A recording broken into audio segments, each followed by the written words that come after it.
All right, welcome Dsantos fans. We've got a really exciting event for you with Lucho and Adriana coming this Sunday.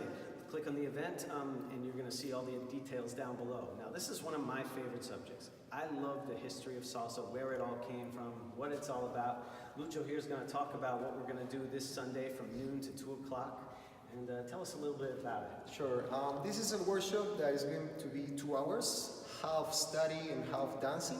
We're going to dance and learn about the background of the salsa, because salsa is not just the songs that you listen today, but it's full of roots that comes from Afro-Cuban, pachanga, Rumba, son, Danzon, guaracha, boogaloo, and so many rhythms that combined makes what we know today as salsa. So if you get to learn this, we're going to help you to interpret the music, we're going to help you to identify this inside the salsa songs, and also be able to know what you're doing or what you're learning exactly from the history of salsa or from the background.